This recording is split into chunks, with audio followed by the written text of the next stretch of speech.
प्यारे साथी नमस्कार। मैं प्रियांशु वार्ष्णेय आप सभी का स्वागत करता हूं आपके अपने प्लेटफॉर्म एजुनेट पर।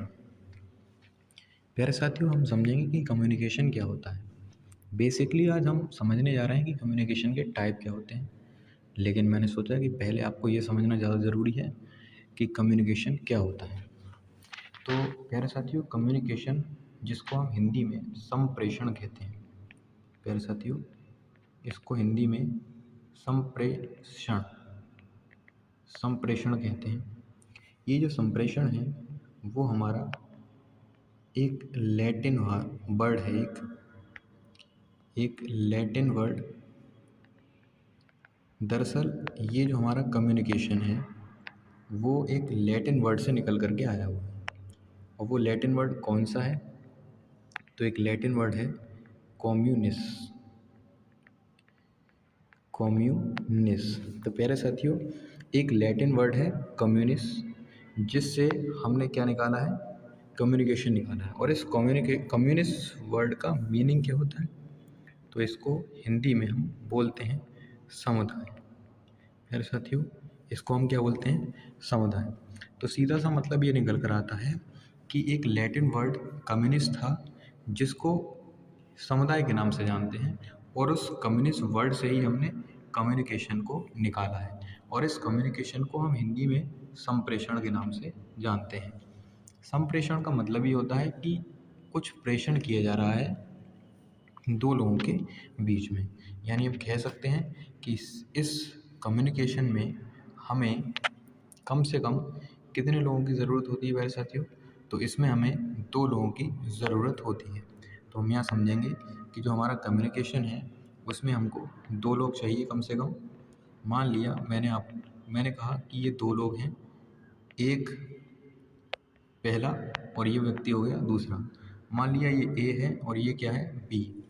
तो कम्युनिकेशन के लिए कम से कम दो लोगों का होना बहुत ज़्यादा ज़रूरी है। तो इसको हम सेंडर कहते हैं। एक को हम क्या कहेंगे? सेंडर कहेंगे, और दूसरे को हम कहेंगे रिसीवर। यानी ये रिसीव कर रहा है बातों को, यानी रिसीव कौन कर रहा है? बी।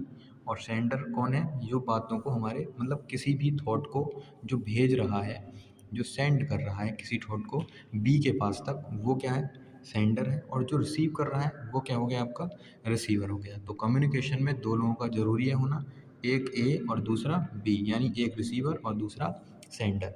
सेंडर क्या करता है? किसी थॉट को भेजता है, और रिसीवर क्या करता है? उसी थॉट को मतलब उसी विचार को रिसीव करता है, ग्रहण करता है। तो कम से कम हमें समझ में आया कि कम्युनिकेशन में दो लोगों का होना बहुत ज़रूरी है। अब प्यारे साथियों, हम समझेंगे कि कम्युनिकेशन के टाइप क्या है। तो हम टाइप समझेंगे। वास्तव में कम्युनिकेशन को दो आधार पर डिवाइड किया गया है। पहला व्यक्तियों की संख्या के आधार पर, दूसरा ऑर्गेनाइजेशन चैनल के बेस पर। व्यक्तियों की संख्या के बेस पर कम्युनिकेशन बेसिकली चार टाइप का होता है। पहला इंट्रापर्सनल, दूसरा इंटरपर्सनल, तीसरा ग्रुप कम्युनिकेशन और चौथा मास कम्युनिकेशन। ये क्या होते हैं इनको हम बहुत डीपली से बाद में समझ लेंगे, लेकिन हम पहले समझ रहे हैं कि प्रकार कितने होते हैं। अब इंटरपर्सनल भी हमारा दो टाइप का होता है, वर्बल और नॉन वर्बल। जहाँ पर वर्बल कम्युनिकेशन भी दो टाइप का होता है, एक ओरल और एक रिटन कम्युनिकेशन। आप समझेंगे कि कम्युनिकेशन ऑर्गेनाइजेशन चैनल के बेस पर कितने टाइप का होता है। तो प्यारे साथियों, ये दो टाइप का होता है। पहला फॉर्मल कम्युनिकेशन, दूसरा इनफॉर्मल कम्युनिकेशन। फॉर्मल कम्युनिकेशन की बात करें तो ये भी आपका तीन टाइप का होता है, वर्टिकल, लेटरल और डायगोनल। जहाँ वर्टिकल भी आपका दो टाइप का होता है, एक डाउनवर्ड और दूसरा अपवर्ड।